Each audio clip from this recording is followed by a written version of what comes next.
into this virtual presentation. It is a pleasure to join you here on Earth Day and to help celebrate bees. What could be better? As I mentioned earlier to those who were here early, I'm at this conference in the state of Vermont, which is really far north in the States. And when I arrived, it was quite chilly. And then today, the temperatures have soared and the bumblebees have been, the bumblebee queens have been coming out in droves. And I'm eager, to get out there. One of the ironies of these biology conferences, you have all these biologists stuck inside a conference room. I'm sure everyone is eager to get out and enjoy the springtime that is exploding out there right now. So my name is Thor Hanson. I am a biologist and an author. And one of my books that we're going to be drawing some stories from today was called Buzz, The Nature and Necessity of Bees. And I'm really pleased that you got in touch because I love talking about bees, and my real interest in them began some time ago when I was doing my doctoral dissertation on these large rainforest trees in Central America.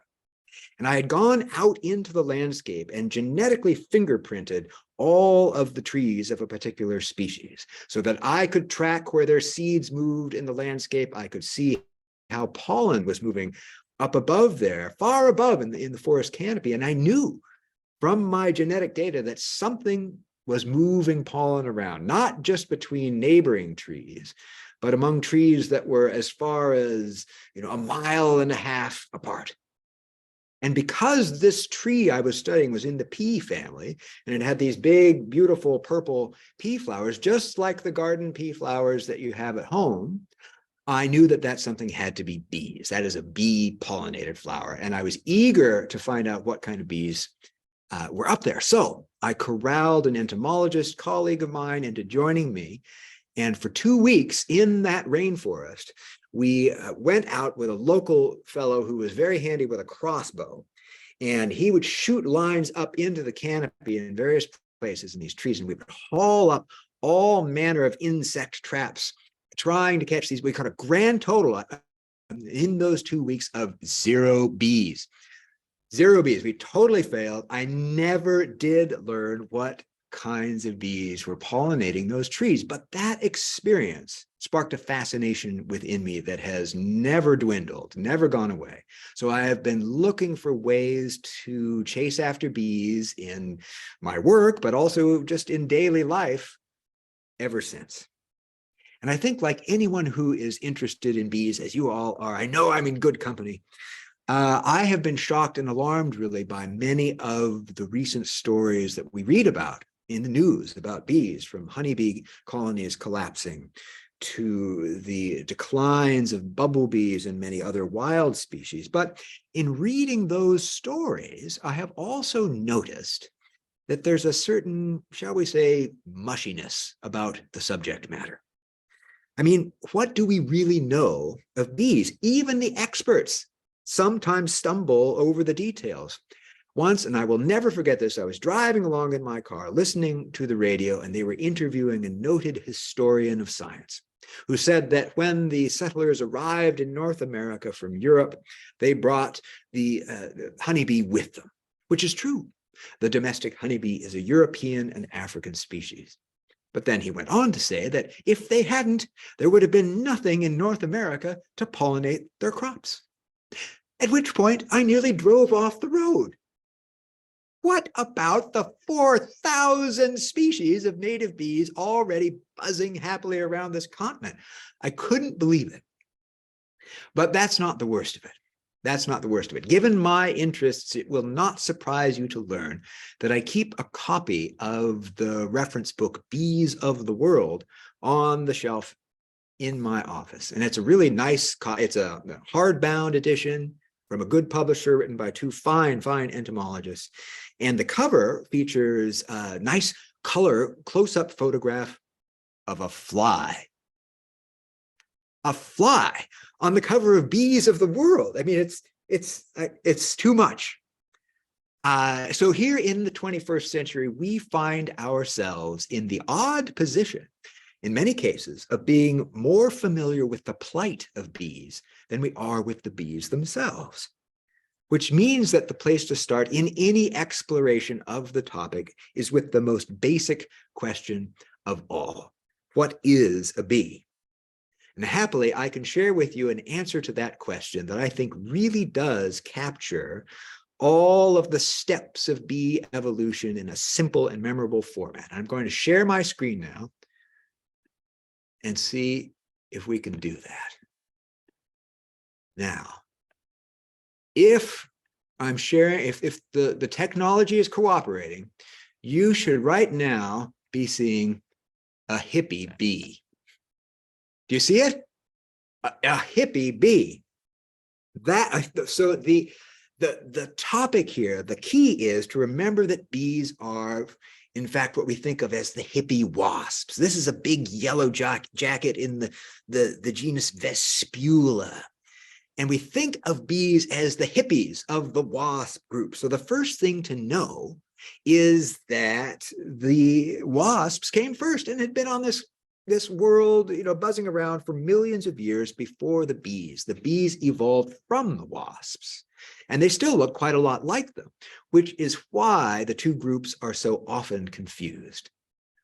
But if you find yourselves being harassed at a picnic, the way these folks are, and you notice that your attackers are swarming over the roast beef or pulling strips off the fried chicken, then don't blame bees for that situation. In that case, your attackers are certainly wasps, because wasps are inherently carnivorous. They are carnivores and scavengers out there hunting in the landscape for bits of protein that they can take back home to the nest to feed to their babies. It's a very successful lifestyle. They have been doing this very well for millions of years before the bees came along. Now, the bees veered off on their own evolutionary pathway because they learned to modify their diet. And instead of getting protein from meat or other insects and caterpillars and so forth, they learned to provision their babies and themselves solely from the products of flowers.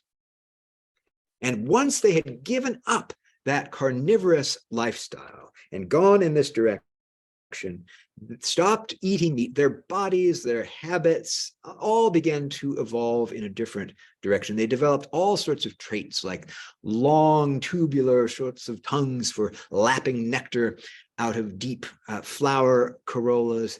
They developed wonderfully marvelous little feathery hairs, branched hairs, very unusual, but this specifically adapted for carrying grains of pollen efficiently from flowers back home to the nest so they could feed that pollen to their offspring. All of these marvelous adaptations for this new lifestyle. Now, of course, there is nuance to the story. There are some bees that are parasitic on other bees, and they don't collect pollen at all, and they look quite a lot like wasps. And there are plenty of wasps out there that are very happy to visit a flower now and then, and to sip a little bit of nectar to top off their diet. But if you want to remember the basics of bee evolution, you just remember that they are the long-haired, flower-loving vegetarians of the wasp lineage, right? They are the hippies from the wasps. And if you think of hippie wasps, you can remember the evolution of bees. Now, all of this activity, this evolutionary activity, took place a long time ago. Bees have been with us since at least the middle of the Cretaceous period, about 120 million years ago. And for those of us who remember our paleontology classwork, that means it was a time of, on this planet that was dominated famously by these big lumbering beasts, the dinosaurs, right? We know this from popular culture as well as paleontology. But if you can look past those creatures for a moment, the landscape, you're going to see something interesting. Look at the vegetation. And here you see all sorts of conifers, and you see spore plants like ferns or cycads out there, all kinds of interesting, but where are the flowers? Where are the flowers? You have to look pretty hard in that photograph. If this Triceratops here is in between a couple of shrubs, that, those might be able to produce a flower now and then. So this is not exactly a promising landscape for the evolution of a creature that's going to rely solely upon flowers to make a living. But the artist in that picture had the story just right, because flowering plants were indeed utterly bit players in that landscape. So it was a bold move, wasn't it? In fact, the sudden appearance of flowering plants in the fossil record was long thought to be a mystery. I mean, this was a challenge. This was something that Charles Darwin couldn't get his head around. He considered it one of the biggest challenges to his notion of evolution as this slow and incremental process, because he was very familiar with the fossil record. And he knew, as the rest of the naturalists of the day did, that you saw in the fossil record no flowering plants, and then suddenly they were all over the place and they were diverse. Right? So where did they come from? And he famously called this an abominable mystery in a letter to a friend.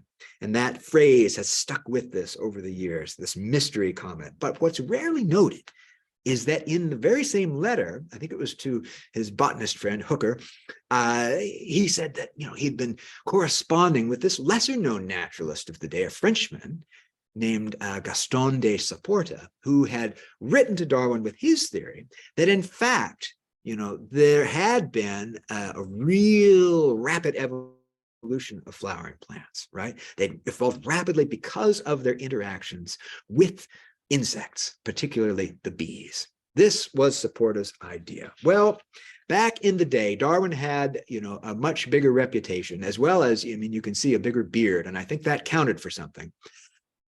So he couldn't accept that, and he preferred to think that the flowering plants must have evolved slowly and incrementally somewhere else, and then dispersed rapidly to the places that they became fossilized.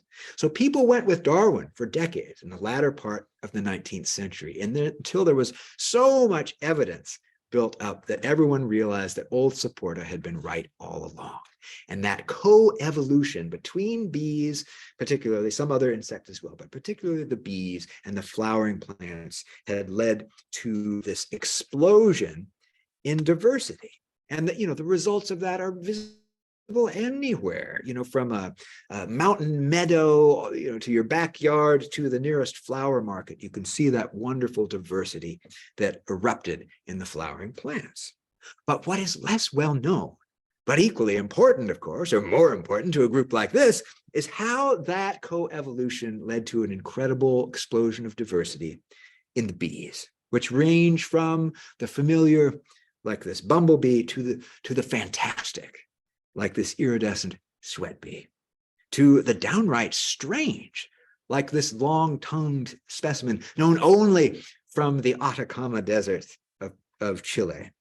Now, they can be minuscule bees, tiny little things, like this cuckoo bee that you see there glued to the side of the pin, too small for the entomologist to actually pierce it with the pin, must be glued to the side. Or they can be massive, like this bulky oil collecting bee from Puerto Rico in the Caribbean. And their colors, they can be simple. It's a leaf cutter with a little bit of orange, not too fancy. But they can also be outrageous, like this red bee, or they can be stunning, like this blue banded bee from Australia. They can be utterly fantastic. They can be, who knew? Purple bees from French Guiana. Totally outrageous. I always tell people, throw your bird book away. Look at this. You're not getting that in amongst all of those little sparrows, for goodness sake. No offense to birds. Love a bird. Don't get me wrong. But this is, it's outrageous. Now, it's true, of course, that many bees are fuzzy, like this one. It's a longhorned bee in that group, but they can also be smooth, like this blood bee. Or they can be shimmering and incredible, like this orchid bee from Central America. And while it's true that, some bees are alarming, or at least certain parts of them can be alarming, it's also true that in spite of their antennae and their, faceted eyes and all these strange things, they can be what can only be described as cute. This bee hasn't even been named yet, an unknown species of hairy-eyed bee discovered in Argentina. So the coevolution then of the bees and the flowering plants has led to great diversity on both sides of that equation. Now, I've just shown you 16 different bees from various places around the globe. And if we wanted to see all the world's bees, we would be here on this Zoom call for a long time. I hope you brought snacks. Let's say we keep doing this as we've been doing. I've been giving you maybe 10 seconds per bee, something like that. If we did that, and I calculated this, it would take us 2 days, 7 hours, and 30 minutes to get through the world's estimated 20,000 species of bees. Now, I decided to put that into binge watching perspective, and I realized that, oddly enough, that's almost the exact same amount of time that it would take us if we wanted to watch every episode back to back of the Game of Thrones. Amazing, right? And similar to the Game of Thrones, even if we were to get all the way to the end, we would still have a lot of unanswered questions. Right? And that's because only a tiny fraction of the world's bees have ever been studied in any detail, and perhaps thousands of species are still out there waiting to be discovered. It is entirely possible, and in some cases even likely, that wherever you're tuning in from today, you may be sitting there, standing there, wherever, within a mile or two of a bee that's unknown to science. How thrilling. So the story of bees, or at least our understanding of that story, is still very much being written.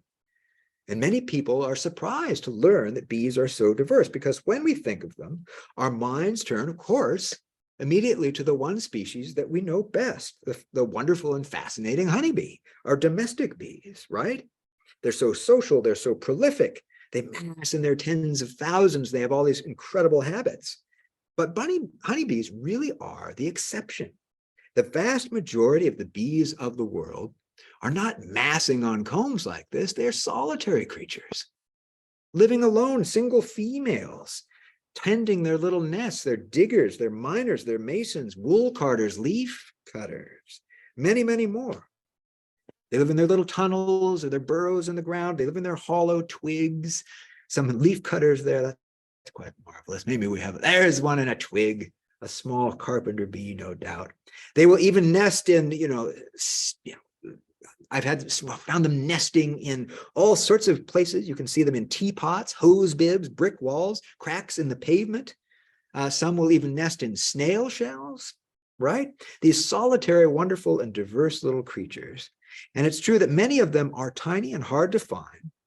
So it's not unusual for insights about them to come sort of like support us, less through direct study than by an understanding of the dramatic ways that they have influenced the world around us.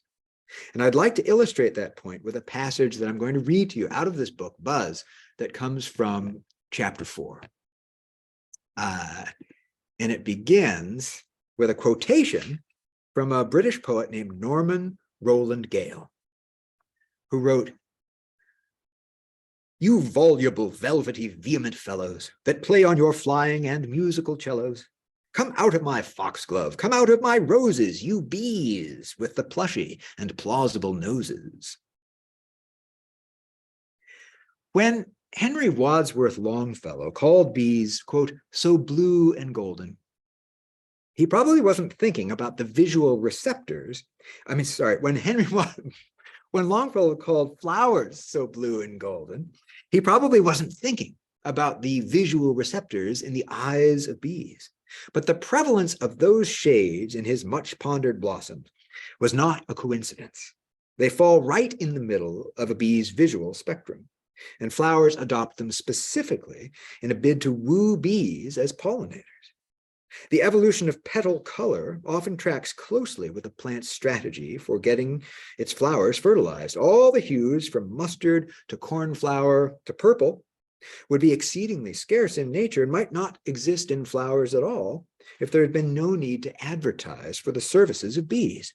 Scent is also a common bee-related trait, and Walt Whitman made a fine, if unintended, biological observation when he pined for a beautiful flower garden, quote, "odorous at sunrise."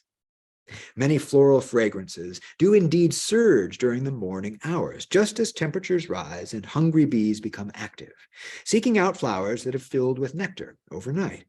For plants, it is a perfect pollination opportunity and a ripe moment to advertise. If there were no bees in the equation, Whitman might have timed his walk for a moonlit night to get a good whiff of the cloying perfume given off by moth-pollinated flowers.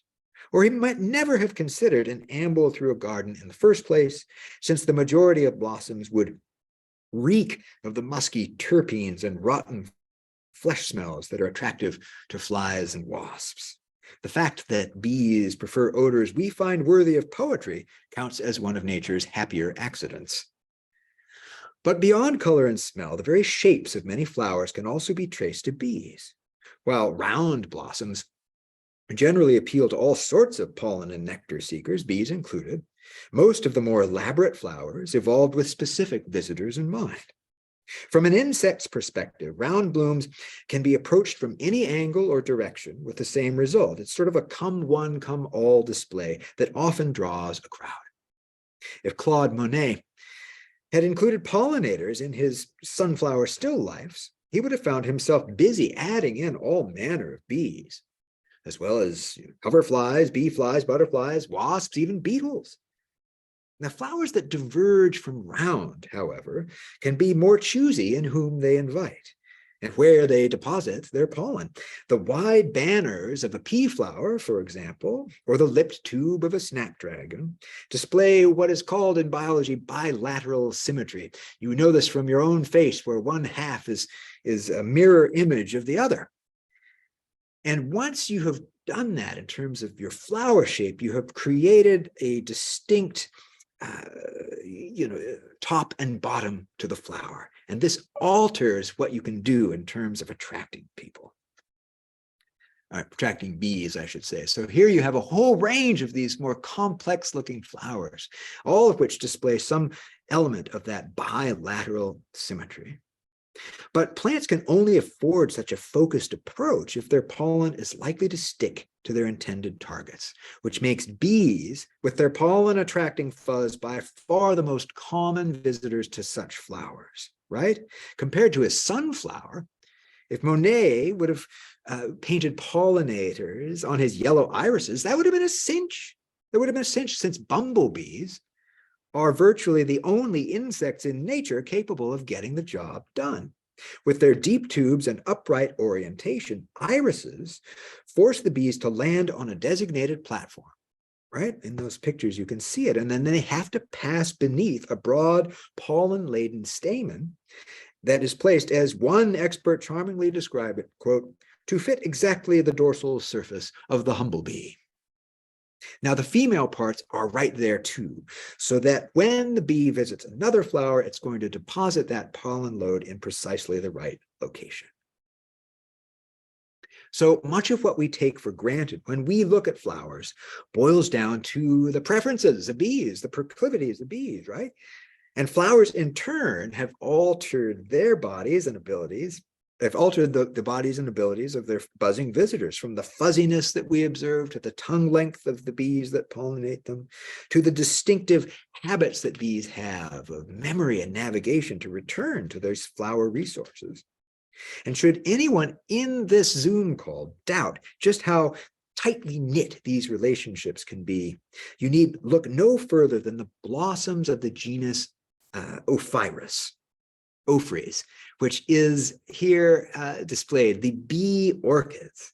I mean, this is utterly outrageous. Their petals have taken on the very shape and texture of the insects that they hope to attract.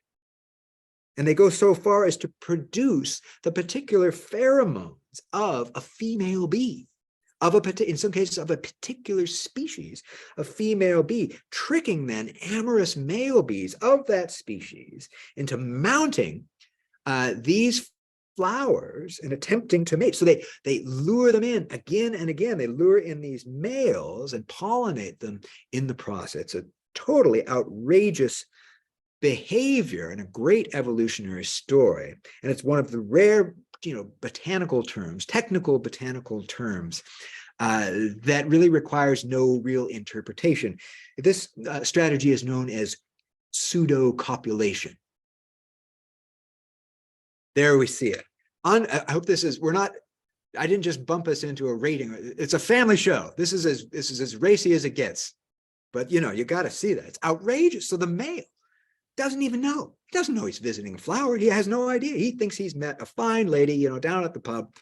And, it's an outrageous process, but it's also a highly specific and very effective pollination strategy because the male bee is attracted to only one type of orchid, and it moves pollen only among those flowers that look and smell like the right female. So the relationship between bees and flowers, this involves all sorts of trickery, not just with orchid bees, but in all sorts of other settings. You see these incredible manipulations going on where the flowers are tricking the bees into all sorts of crazy, crazy behaviors. Now, I don't know about anyone else on the call today, but I have back home, not here at this conference, but back home waiting for me, a teenager in my house. And if you have any experience at all with teenagers, they have the habit of asking what I think is a very important scientific question. Who cares? Have you ever heard that? I think it's a very important question. Who cares, right? Why should we care about bees? So what? Who cares? Because people do care. Isn't it interesting? I hear all the time from people who are concerned about bee declines, which if you think about it, is a little bit unusual for an insect. I mean, you don't hear about flies very often in the news. You don't hear about cockroaches. You don't hear about earwigs. If so, you hear about them, in a negative fashion, typically, not with fondness. So, I mean, by and large, nobody really likes an exoskeleton, right? I mean, when science fiction authors or horror film directors need a terrifying sort of go-to monster, there's a reason they don't choose panda bears or puppies. Time and again, they find inspiration in the arthropods. You see it there in Aliens. Look at that, inspired by creepy crawlies, those invertebrates with soft, goopy bodies that are encased in some sort of hard, chitinous exoskeleton. Now, the mere sight of insects and spiders can trigger a measurable fear reaction in the human brain. They have tested this. Often the synapses that are associated with disgust also light up in these tests. So psychologists believe that these feelings are innate, they're evolutionary within us, that there's a deep sense of otherness about those brittle and segmented bodies. It's as if, even from a safe distance, we know that such creatures would give a sickening crunch if stepped upon. Yet throughout history, in all sorts of contexts, we have made a special exception for bees, an absolute exception to that rule. Now, to be clear, bees have exoskeletons. They have waving antennae, just like those other insects. Many of them have venomous stingers, for goodness sake, and their babies definitely look like maggots. They don't exactly hide their otherness, but in cultures around the world, people have put their natural fears aside to bond with the bees, watching them, tracking them, taming them, studying them, writing poems and stories about them, in some cases even worshiping them. No other group of insects has grown so close to us. None is more essential, and none is more revered. It's a truly interesting and unique bond that we have developed with these creatures. Now, you might say, well, of course we like bees. Think of all the crops that they pollinate, right? Think of all the things we get from bees, the fruits, the vegetables, the nuts, the seeds, that depending upon how you do the math, make up as much as a third of the human diet. Now, that's fair enough, but that can't be the whole story, since people didn't even understand insect pollination until the 19th century, and our fondness for bees dates back millennia. To the ancients, they were the world's finest sources of sweetness and of light, as well as medicines, waterproofing, writing tablets. Think of this, the proto-iPad of the world was a beeswax tablet that was developed by the Romans. So people kept bees long before they tamed horses, long before they They domesticated camels or ducks, not to mention things like apples, oats, peas, watermelons, onions, even coffee. Precious coffee came to us long after the bees. And maybe part of that isn't just the writing tablet, but it was also one of the earliest forms of intoxication through the development of mead. We know that beekeeping dates back at least to the Middle Kingdom of Egypt, where sophisticated clay hives were ferried up and down the River Nile. There are records of this, and they did it in time with the seasonal wildflower blooms. And independently of that, they were also domesticated in Mayan cultures in Central America, where people had the good sense in that environment to domesticate royal ladies, which was a rainforest social bee that had the agreeable trait of lacking a sting. For all of you beekeepers out there, consider the royal lady. Now, bees show up again and again throughout recorded history, while traces of their wax and honey show up everywhere from Neolithic pottery fragments to the world's oldest dental filling. But by one school of thought, our connection to bees shouldn't be measured in the hundreds or thousands of years. It should be measured in the millions of years. It's a relationship with potential evolutionary consequences for our own species, as well as that of a peculiar African bird. I want to share with you another story. This comes out of chapter 6 of the Buzz book, and it begins with another quote, this time from the Dutch Renaissance scholar Erasmus, who had the wisdom to observe, no bees, no honey. Now, we're going to catch up with this narrative in South Africa, where I was at another conference, a bunch of biologists in South Africa. And frankly, I was skipping out on a part of the conference to go out and look for native honeybees in their native habitat, a place called the Fynbos. Now, if I were writing a novel, this is the moment where I would tell you that a brownish robin-sized bird landed on a nearby twig, chattering excitedly to get my attention. I would then describe how I followed the bird as it hopped and fluttered from branch to branch through the Fynbos, leading me directly to the bees buzzing home. That didn't happen. But the strange thing is that it could have. The Greater Honey Guide earned its name through exactly the behavior I just described, ushering people to beehives with boisterous hopping, flapping, and an incessant cry that bird books describe as ki-ki-ki-ki-ki-ki. The bird ranges widely across sub-Saharan Africa, and wherever it is found, traditional honey hunters have learned to rely on its unique talents.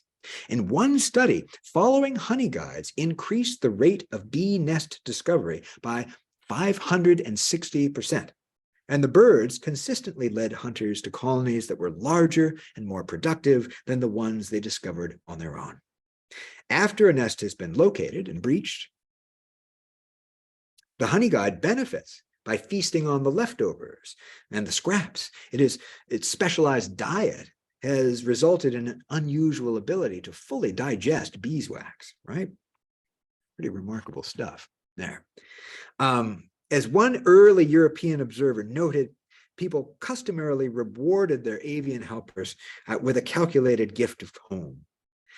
The bee hunters never fail to leave a small portion for their conductor, but commonly take care not to leave so much as would satisfy its hunger. The bird's appetite being only whetted by this parsimony, it is obliged to commit a second treason by discovering another bee's nest in hopes of a better salary. Very clever. A clever strategy, although no honey guide materialized to help me through the Fynbos that afternoon. Its habits are a commonplace, well known to ornithologists and immortalized in one of the greatest scientific names that I've ever stumbled across. The genus and specific epithet for the greater honey guide is indicator indicator.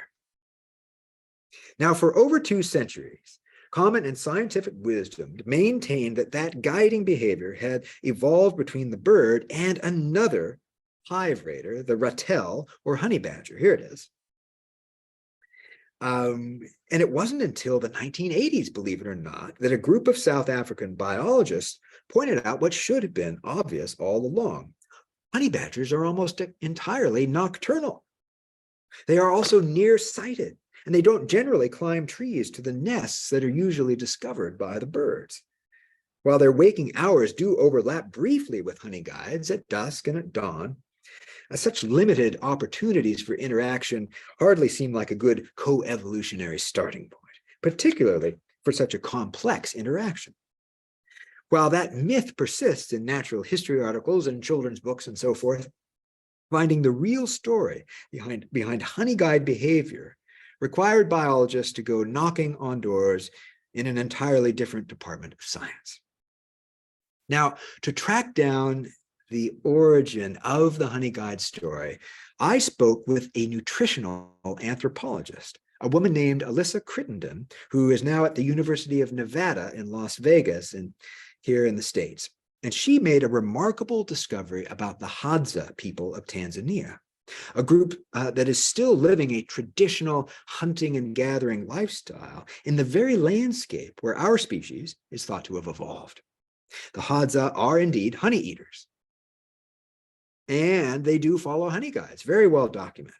This has been known for decades, but Alyssa was the first person to ask a pretty basic question: how much honey do the Hadza eat?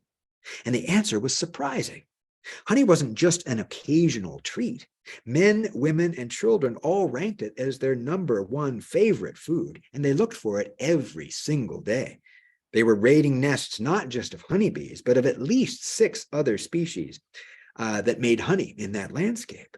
And over the course of a year, honey made up fully 15% of the Hadza diet, a figure that was far higher during certain seasons, and also higher still if you just took the men into account. They did most of the collecting and were not averse to eating a good portion of the day's harvest before they ever made it back to camp. Now, that's interesting in and of itself, but the idea becomes truly powerful in an evolutionary context, because Alyssa and her colleagues then posed another question. Would our ancestors, surviving in roughly the same way, in the same landscape, have behaved any differently? After all, we know chimpanzees eat honey, so why not Homo erectus? Why not Homo habilis? Why not even Australopithecus?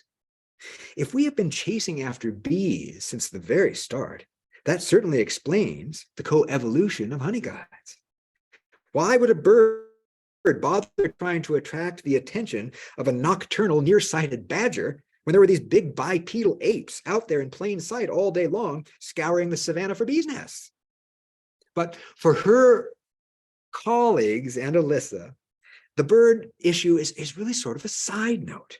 The real discovery has to do with us, because the story of human evolution has always been a story about brain size. And the brain is what physiologists like to call metabolically expensive tissue. It takes a lot of energy to run a brain. Up to 20% of our daily calories go toward running something that's only 2% of our body weight. So if you want to evolve a bigger brain, you need more fuel. And if you look at that, an image like this of the increase in brain size over time, each one of those substantial increases has always been associated with some increase in calorie. So as Alyssa put it, why not include honey, which is, quote, the most energy-rich food in nature? So let me share another paragraph to explain this from chapter 6 of the book. Like hunting animals, finding honey provided our ancestors with a rich nutritional reward for completing a complex task.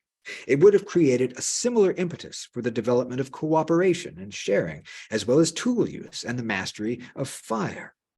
Hand axes, flakes, and other stone implements led to efficiencies in killing and butchering game, but so too would they have allowed access to the larger bee nests that were hidden away in trees. And while fire may have given us a nutritional boost through cooking, it would also have allowed the pacification of honeybees with smoke. If our ancestors did indeed search for honey as regularly as the Hadza do today, then each of these advances would have been accompanied by a huge surge in sugary calories. And as Alyssa reminded me several times during our talk, bee nests also contain the larvae and the pollen, which provide even more calories as well as protein and all sorts of important micronutrients. Taken together, these dietary contributions make a strong case that learning to follow bees and honey guides influenced human evolution, helping our ancestors to bolster their growing brains and, in the language of anthropology, quote, nutritionally outcompete other species. So there is indeed for you some food for thought. Could it be that our primordial sweet tooth led us to bees and to honey, helping ultimately to make us human?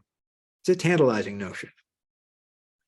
Now, if I were giving this presentation 100 years ago, even 50 years ago, I would probably stop now and take your questions. But in the 21st century, we cannot talk about bees without confronting the challenges that they face. Colony collapse disorder really appeared on the scene and brought our attention to bees in around 2006, when it began decimating honeybee hives across North America and into Europe, and setting off a mad research scramble to understand what was going on. I spoke with a bee scientist named Diane Cox Foster, who has been studying colony collapse disorder since the beginning. She is one of the people who helped coin that phrase, and she told me something surprising.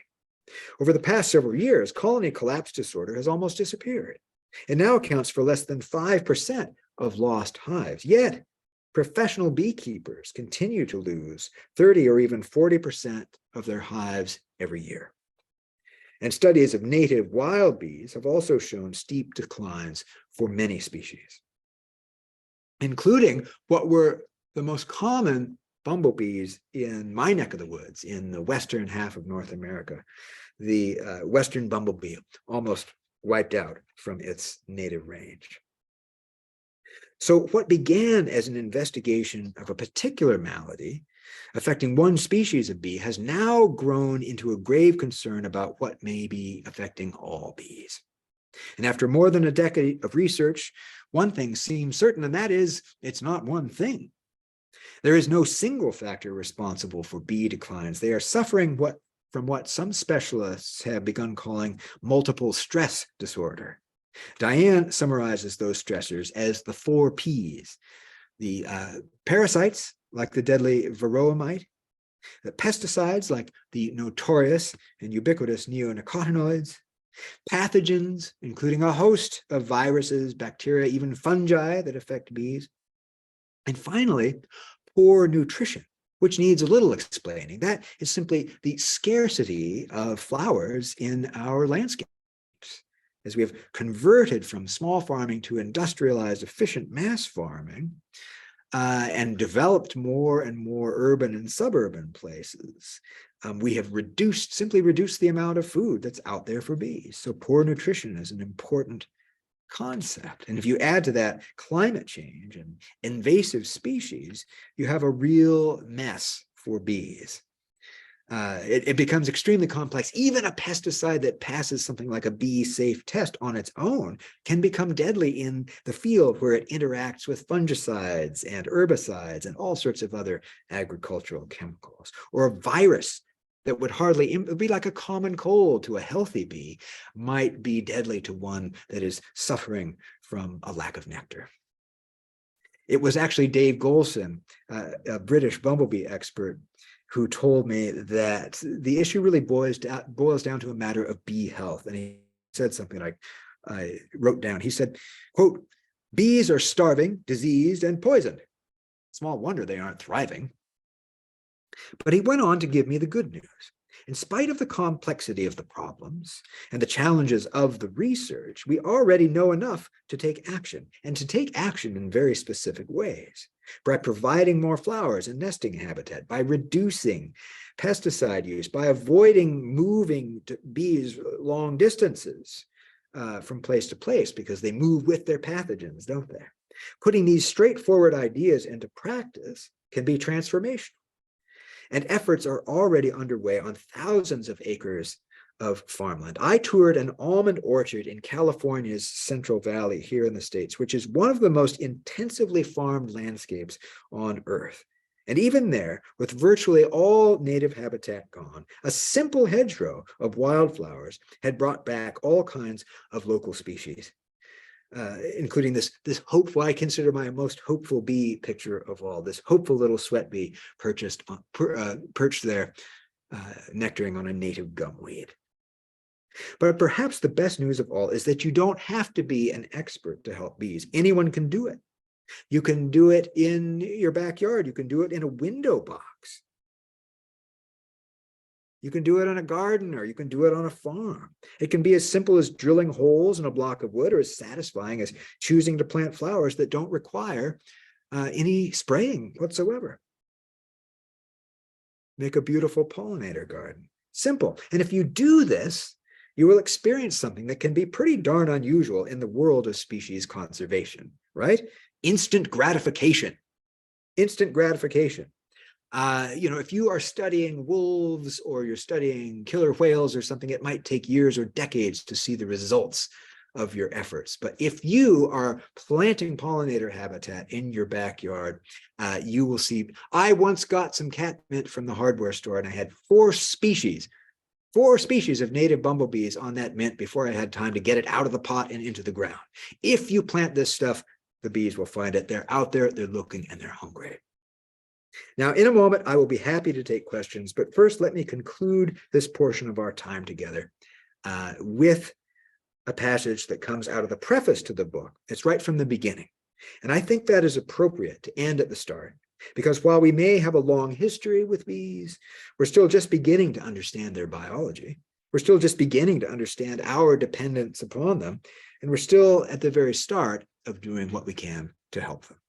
This passage then is from the preface, and it begins with an epigraph from an American author of the 19th century, a great naturalist named Henry David Thoreau. He wrote, quote, "There are certain pursuits which, if not wholly poetic and true, do at least suggest a nobler and finer relation to nature than the one we know. The keeping of bees, for instance, is like directing the sunbeams." Bees today certainly need our help, but just as importantly, they need our curiosity.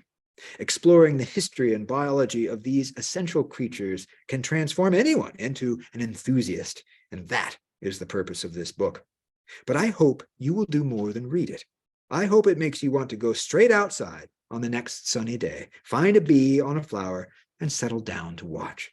If you do, you might just find yourself daring to reach out and catch that bee, the same way my young son has since the age of 3, barehanded. Try this, and you too can feel the tiny tickle of feet and the whispery rustle of wings on your palm before you slowly part your fingers, hold the bee up, and set it free. Thank you all very much. At this point, I'm more than happy to entertain any questions.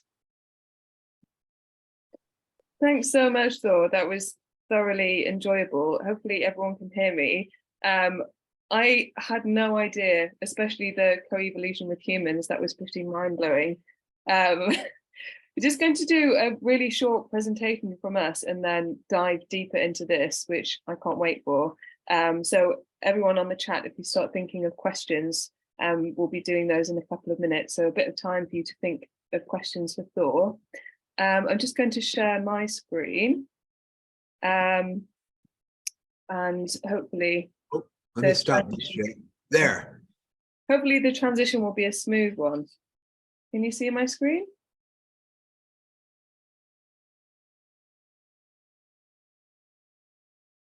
Yes, great. So thanks everyone for joining. This is brought to you by Bees Abroad. So we're a beekeeping charity, and just got a couple of slides to run through on who we are and what we do, and our current green story. So how does Bees Abroad work? So I'm actually, I think, the newest member of Bees Abroad, and I think also the only non-beekeeper. So I've been learning an awful lot, and it's been extremely interesting. But Bees Abroad works primarily in sub-Saharan Africa and uses beekeeping as a way to create opportunities for people to generate incomes, start their own businesses, and help regenerate the local natural environment. And since it's World Earth Day, that's quite an important part of what we do. So planting bee-friendly trees in these areas that are often severely degraded from cutting down trees for firewood and fuel and all sorts of things. So yeah, lots of the people, the planet, and then the generating income. And I've been really interested to hear about how the people we support have started with beekeeping, earned enough to then develop further businesses and gone on to be serial micro entrepreneurs. So that's been really, really interesting to hear about. So the impacts of our work, 7,000 beekeepers trained. That's a lot of beekeepers, a lot of honey and a lot of bees across 15 different countries. As I said, mostly in sub-Saharan Africa, and those micro enterprises I mentioned as well. So one of the great things I think about our work is that we often work with women, youth groups, and disabled individuals. So providing opportunities, economic opportunities for people who are often marginalized in the communities that they're part of. So the Green Story, World Earth Day. So our Green Story kicked off on Thursday and runs for a whole month. So if you really enjoyed this, we've actually got a couple more events that you could participate in. Another online one, which should be really fascinating, called Developments in Sustainable Beekeeping, and an in-person event in London, which is very exciting, with a honey sommelier, which I also only just learnt is a thing. And yeah, so that one should be really interesting. We've also got a photography competition open and a raffle that will be launching soon with some really fantastic prizes. The photography competition closed on the 10th of May, so make sure to get your photos in. Great prizes on that one as well. If you're the winner, be published in one of the biggest wildlife magazines, photography magazines in the world. So lastly, so we can get back to Thor and those questions that I'm sure you all got burning. Hi, Christine. Sorry to interrupt you. I think we are losing you. Sorry, I just jumped in because I think we're losing you. Oh, okay. If it's okay, I can support if you'd like. Just a little bit until okay, you're I'll back. hand over to you for the last slide then. Okay, you'd have to just do the slides for me though.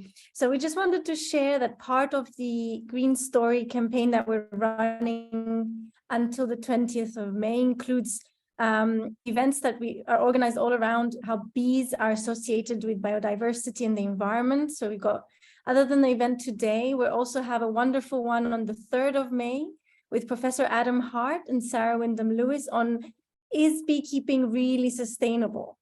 You know, does it protect biodiversity, and how do we improve that? So one of the, Christine, could you go back to the previous slide, please? And the other event we have ongoing is on the 20th of May, which is World Bee Day. We have honey tasting in London, which is in Hiver, another honey beer producer. We also have a photography competition that I think if Thor, if you were to enter that one, you'd probably win with the amazing photos you just showed us today. But we do invite everyone to join the photography competition. The winner gets published in a wildlife magazine. So that would be a fantastic prize. And we do have a raffle going on.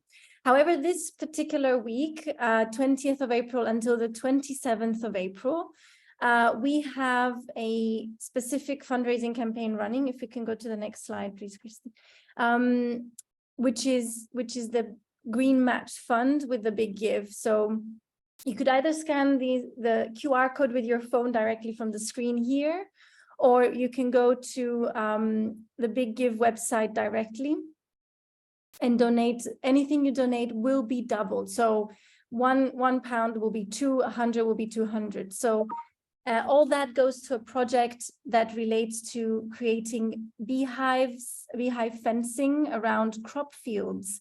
And that helps us potentially reduce the conflict. And that's the hope, the conflict between elephants that obviously not for purposes that are intentional can destroy crops. So that's the project we are hoping to raise funds for. And if you were to donate this week, today and this week, we would be able to get double the funding. But thank you very much for joining today's presentation. And if you do have any questions, please share them with everyone here in the chat or with Christine or myself, and we will, of course, have Thor help us answer them as best as possible. Thank you, everyone. Christine, are you back?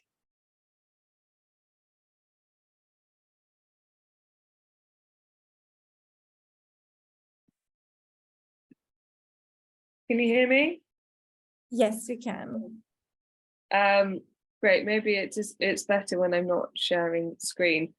So yeah, we've got quite a few questions come in, and we won't be kicked out on the dot. So yeah, we can run through these. So just from the top, got a question saying, you mentioned seeing that new bumblebees came immediately when you brought new bee-friendly flowers in your garden.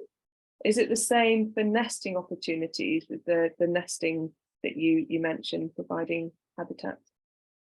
Oh, that is a marvelous question. And I think you will observe, if you provide that nesting habitat, that you have bees in your neighborhood that will use it. Now, the method that I've used now is to provide little bamboo tubes, for example, or little paper tubes, sometimes holes in wood, but the tubes are a little easier to manipulate. And I've never brought in any bees. I've just added that nesting habitat, and the population has grown as they've learned, they come to those holes because they're out there looking. Bees are always looking for flowers, but they're also looking for places to nest. And so what I do is I let those fill up, and as they fill up, I carefully place them into a dark box. And I fill up the boxes with all these tubes, and then I store those at ambient temperatures, in the shed or whatever, so they're exposed to the range of temperatures over the winter. And I let those bees develop in there over the course of the summer and then into the winter and so forth, and then bring them out again in the spring. And what I do is I have the dark box with the stuff in it, and I have a little hole in the top of the box, and I open it. And as things warm up, the bees will start to emerge from their tubes, and they'll crawl up, come out of the hole. And then I've got another bunch of fresh tubes right nearby. And so when those new fresh bees come out, they start foraging, and they come right back and start filling up the tubes that I provided. So I think it's very possible in almost any neighborhood to start simply augmenting the bees that are already there. You can also purchase bees, many species of mason bees now, or several at least, and even some leaf cutters are available commercially. But the best place to start, in my opinion, is just see what's out there. Give it a try. You're probably going to find something. Great.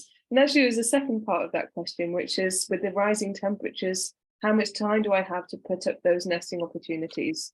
Is it something you can do year round, or is there a time window with the temperatures?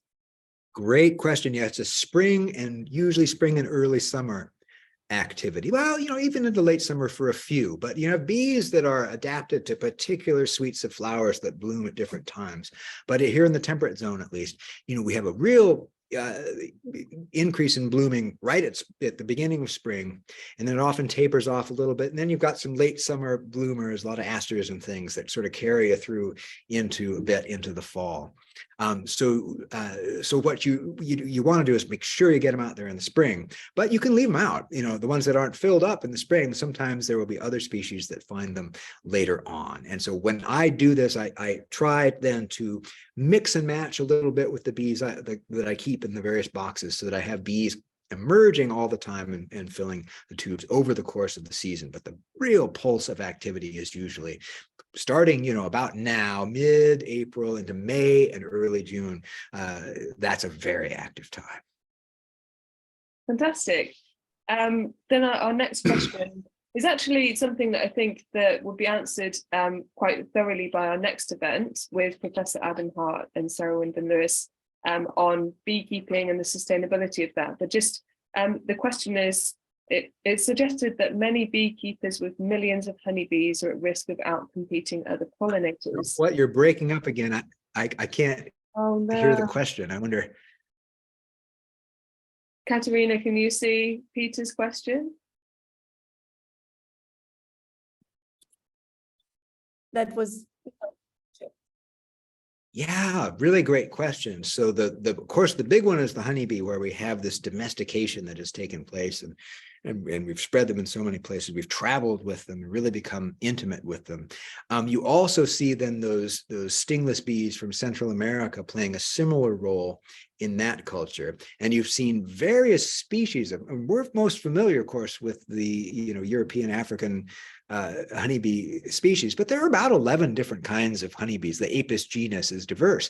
And if you go over into Asia, you're going to see similar stories with different species of honeybees that have been domesticated in various places there, where they played a role in the culture. And there are a few other instances of bees, that have been utilized in various ways, but the big ones really are those highly social bees that are easy to manage, where you get a real resource in terms of honey or wax or the other things you might be after. Many of these solitary bees people may have been aware of, but they're not, they might provide great pollination services, but they don't necessarily provide a real tangible boost in terms of honey or in terms of wax. The real exception to that in terms of cultural connection, it's actually quite interesting. This persists in various places, and you can see it in all sorts of literature.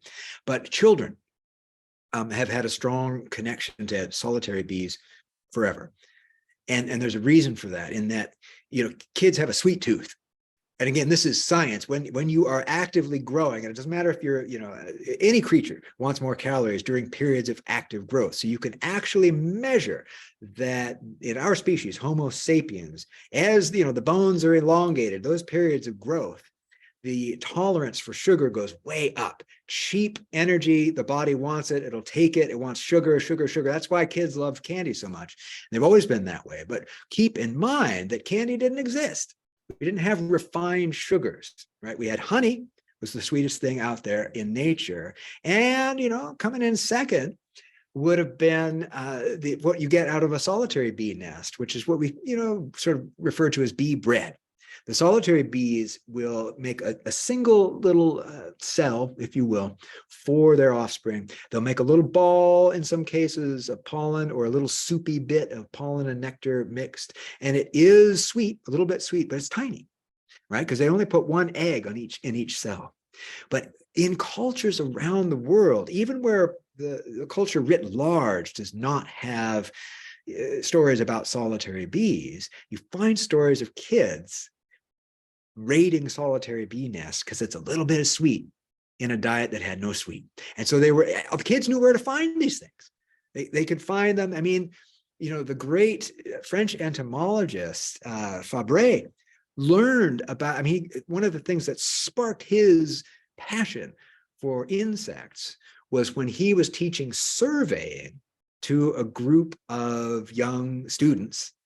And he's got these kids out in the, Harmas, or this landscape, this sort of very dry shrublands, but very open. Great place to learn about surveying techniques and to learn about geometry. He's got all these kids out there. They're trying to lay out these big triangles and squares. And every time he sends a kid off in one direction or another, the kids, he sees them getting distracted, and they're putting down their equipment, and they're picking something off the ground. And he finally just calls the lesson off, and he's like, "What are you guys doing? What's going on?" And they show him that there are these wonderful little bee nests made out of mud, attached to pebbles out there. And if you break them open, each one of them has a delicious little boost, a little sugary boost of bee bread. And Fabre tried it. It was sweet. And, they called off the lesson for the day and ate bee bread. But that was one of the things that really sparked him to really investigate the insects in that landscape. And he ended up writing books about bees and many other things.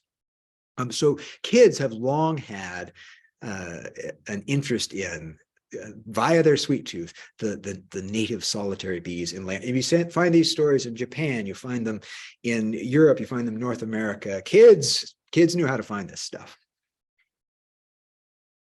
Yeah, and if we were to encourage our inner child as well, I guess we would probably find lots of bees as well around.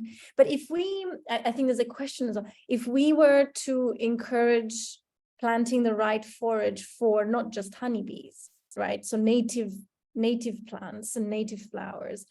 I mean, what would be the advice you can give someone that wants to encourage the increase of population of, the native bees, but also the population of native plants? Because I know that's also one of the interlinked concerns in different countries. Absolutely. So what we're looking for, if you're looking at any landscape where you have the ability to plant things, it can be a window box, a backyard, a local park where you might have an influence, is to increase the supply of pollen and nectar. And you can do it with a mixture of non-native sort of garden-related plants. So many of those are visited by a wide variety of bees. But the more native, at least regionally native, species that you can include in those plantings, the bigger the diversity of bees you're going to affect, because there are many species or groups of bees that are attracted to particular groups of native plants. Sometimes it's one species to one plant. I mean, it can be very, very specific, like those Ophrys bee, the bee orchid bees that we were talking about. If you want, if you want those bees, you got to have the orchid, right? And so, and there are those specific examples, but anything regional will attract a greater variety of bees. But oftentimes, the local native plants are harder to find. So what often people will do is plant a combination of things that they can get easily at the nursery, and then some of the harder to find stuff whenever they can get it, and try to increase the diversity of flowers in the landscape. And the other key thing, coincidentally and luckily and fortunately for all of us, what we want as gardeners from a flower bed is very similar to what the bees are looking for. We want something that starts to bloom in the spring and then blooms all summer because we want it to be beautiful. Well, if we do that, if we can arrange to have a sequence of blooming times in the plants that we're encouraging, it benefits us because we get to see it, and it benefits the bees because they've got food throughout that season. So oftentimes, as you get later into this, at least where I live, you get later into the season, there are fewer plants that want to bloom. So you want to increase some of those asters and things that will, and goldenrod, and I don't know what else, various things that bloom late and bloom a long time, and keep your flower bed humming. Yes. Oh, yes. I have to admit, I've got a garden, but I haven't touched it. So it looks a little bit like a wild, I want to call it meadow, but it's not. It's much messier than what a meadow would look like, I think. But messy can be very good. Again, messy can be good as long as there's food for them. The messy stuff oftentimes provides the nesting habitat. So it doesn't have to be picture perfect. It doesn't need to be on a postcard to be very, very good habitat for bees. Yeah, and we're lucky here in Cyprus. We do have the bee orchid. So I have seen it very few times in my life, actually, here, just not in action. But when it comes to more farming, if I can ask one last question, I think we don't have the time anymore, is I think here the question is, when Rachel Carson wrote Silent Spring in the early 60s, they were highlighting the dangers of DDT as this pesticide.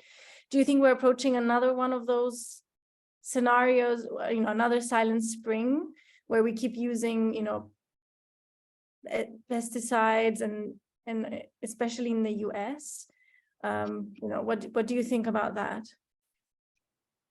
Great question. Yeah, we look at not just one group, like the neonicotinoids are notorious right now, and with a lot of what we call in the scientific literature sublethal effects that have been demonstrated on bees. So interfering with sperm production, interfering with navigation, just making bees less healthy, right?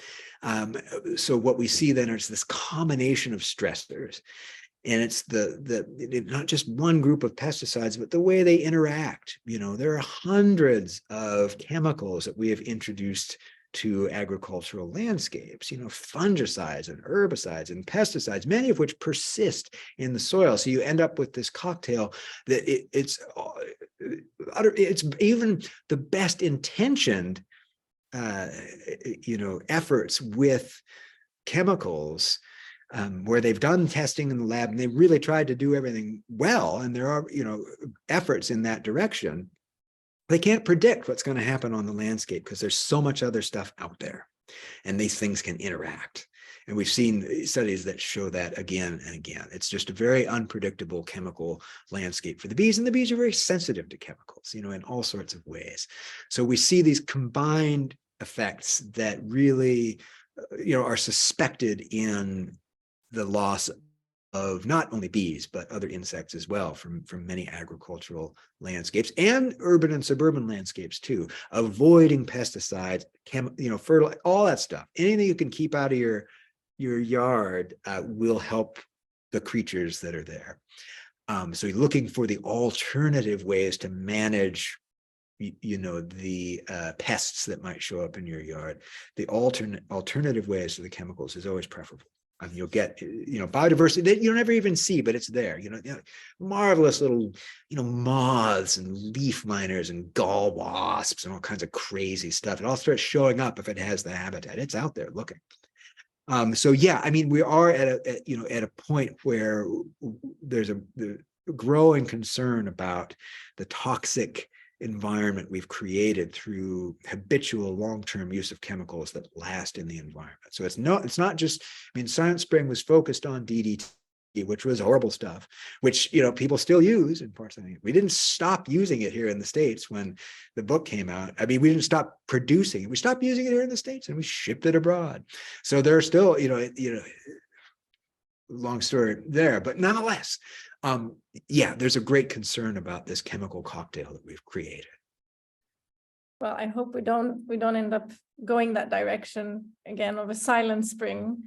Yeah, well, one of the encouraging things when you want to take away the hopeful lessons for bees and also in terms of insect declines in general, is that you can see results, where we do apply different management techniques. You can see rapid results. We're dealing with creatures that have, rapid generation times that can be prolific under the right conditions. So you can see increases in population when you manage with those species in mind.